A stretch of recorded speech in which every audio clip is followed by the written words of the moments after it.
देखिए बच्चों, अभी मैं आपको नोट टू अकाउंट जो मैंने लिखे थे वो एक एक करके मैं एक्सप्लेन करने वाला हूँ। पहला नोट नंबर है शेयर कैपिटल का, नोट नंबर 1। नोट नंबर 1 में देखिए, सबसे पहले मैंने share capital note to account में डाला। Note number 1 share capital.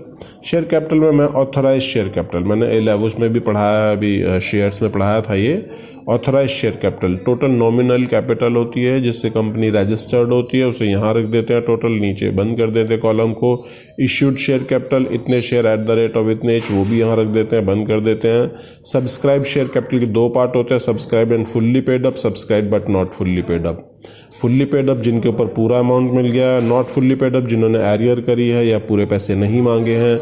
इसमें कॉल सिनेरियर को माइनस करते हैं और शेयर फॉरफिटेड को प्लस करते हैं, लेकिन वो रीशू नहीं होने चाहिए। शेयर कॉल्ड अप होती है जो कंपनी ने कॉल किया है पेमेंट के लिए शेयर होल्डर से, और पेड अप कैपिटल वो होती है जितनी कैपिटल रिसीव हो चुकी है कंपनी को शेयर कैपिटल के अगेंस्ट।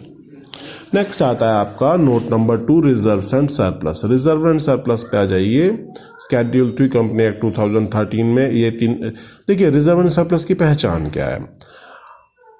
रिजर्व इनके आगे रिजर्व सबके आगे रिजर्व लगा होगा तो रिजर्व एंड सरप्लस में आएगा। Capital reserve, capital redemption reserve, security premium reserve, debenture redemption reserve, revaluation reserve, share option outstanding reserve, other reserve और surplus that is balance in statement of P&L। ठीक है, balance in statement of P&L। अब आज ये हम capital reserve को समझते हैं क्या है। कैपिटल रिजर्व वो रिजर्व है which is created after capital profit, यानी कंपनी को जब नॉन बिजनेस ट्रांजैक्शन से कोई प्रॉफिट होता है तो वो जाता है कैपिटल रिजर्व में। Capital redemption reserve, capital redemption reserve क्या है? देखिए, कैपिटल रिडम्पशन रिजर्व ये है कि जब कंपनी अपने ही शेयर्स को मार्केट से खरीद लेती है, जब अपने ही शेयर्स को मार्केट से खरीदती है तो उसके लिए पहले रिजर्व बनाती है, that is capital redemption reserve. Security premium reserve आपको पता ही है कि जब हम शेयर इशू करते हैं तो नॉमिनल वैल्यू से वो जितना ज़्यादा में इशू करते हैं that is called security premium. Debenture redemption reserve, देखिए ये वो रिजर्व है जब हम डिबेंचर्स, रिडम्पशन का मतलब समझिए, रिडम्पशन का मतलब होता है पेमेंट करना। जो डिबेंचर होल्डर्स को आपने से आपने पैसे लिए थे, यानी कि लोन के रूप में जो आपने पैसे लिए थे उनके रीपेमेंट करना है, जब आपको उनके पैसे वापस करने हैं दैट इज़ कॉल्ड रिडम्पशन। और इसके लिए कंपनी एक्ट में साफ साफ लिखा है कि आपको पहले रिजर्व बनाना होगा, डिबेंचर रिडम्पशन रिजर्व बना के दिखाना होगा। रिवैल्यूएशन रिजर्व आपको पता ही है, इसमें बुक वैल्यूज़ को जो रिवाइज करते हैं उनका जो प्रॉफिट होता है that comes in revaluation reserve.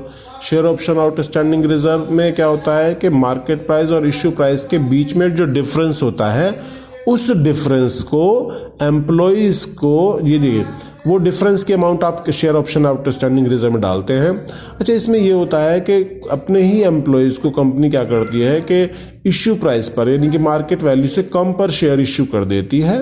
ठीक है, और वो जो अंतर होता है उसे शेयर ऑप्शन आउटस्टैंडिंग रिजर्व में वो कम एम्प्लॉइज अपने राइट को कभी भी अवेल कर सकते हैं। अदर रिजर्व में जनरल रिजर्व तरीके की चीज़ें आती हैं। Surplus that is balance in statement of P&L। ये क्या है? स्टेटमेंट ऑफ P&L आपने पढ़ा है। स्टेटमेंट ऑफ P&L वही है जो आप प्रॉफिट एंड लॉस बनाते हैं, उसमें प्रॉफिट होता है या लॉस होता है, करंट ईयर का प्रॉफिट या लॉस होता है। लेकिन इस balance surplus that is balance in statement of P&L वो स्टेटमेंट ऑफ P&L है जिसमें आपका ओवर द ईयर्स आप हर साल का प्रॉफिट जोड़ते चले जाते हैं और लॉस होता है तो उसे माइनस भी कर देते हैं।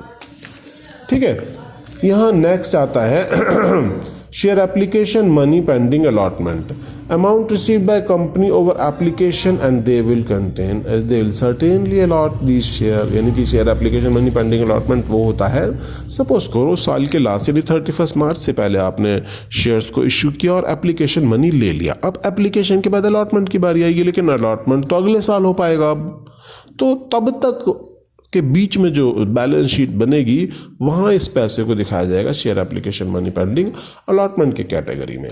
नॉन करंट लाइबिलिटी पा जाते हैं इसमें लॉन्ग टर्म बोरोइंग है, डेफर टैक्स लाइबिलिटी है, अदर लॉन्ग टर्म लाइबिलिटी और long term provision. Long term borrowing में क्या क्या आता है जो 1 साल के बाद आपको पे करना है, जैसे कि डिबेंचर, बॉन्ड, टर्म लोन में बैंक से या बाकी किसी से, पब्लिक डिपॉजिट या अदर लोन्स एंड एडवांसेस के अंदर, ये सब चीज़ें याद करनी है आपको।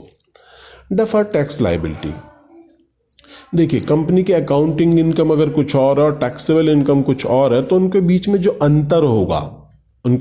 अंतर होगा that would create liability, that is will be called deferred tax liability. और अगर अंतर अकाउंटिंग इनकम ज़्यादा हुई तो लाइबिलिटी बढ़ेगी, अगर टैक्सेबल इनकम ज़्यादा हुई तो डेफर्ड टैक्स एसेट आ जाएगा वो। अदर लॉन्ग टर्म लाइबिलिटीज़ में क्या क्या आता है देखिए, other non long term liabilities में ट्रेड पेबल 1 साल के बाद वाले, जैसे आपने मशीन उधार खरीदी है तो उसके पैसे तो आप कई साल में देंगे तो वो ट्रेड पेबल लंबे साल वाले। प्रीमियम रिडम्पशन और डिबेंचर और प्रीमियम पेबल रिडम्पशन और प्रेफरेंशियल शेयर, दोनों का ये 3 चीज़ें इसमें आएंगी अदर लॉन्ग टर्म लाइबिलिटी में। लॉन्ग टर्म प्रोविज़न की बात करते हैं आप।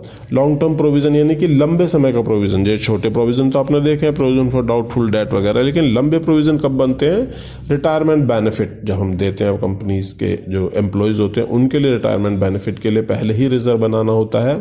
प्रोविज़न फॉर एंटी क्लेम्स के लिए ग्रेच्युटी यानी एक मुश्त जो आप पैसे देते हैं जो रिटायरमेंट पर, दैट इज़ ग्रेच्युटी। और अर्न लीव्स, जो लीव्स उसने नहीं ली हैं उन लीव्स के जो पैसे देने होते हैं, that includes in provision of earn leaves. इन सब का प्रोविज़न आपको लंबे समय के लिए करना है, therefore they come in the category of long term provision.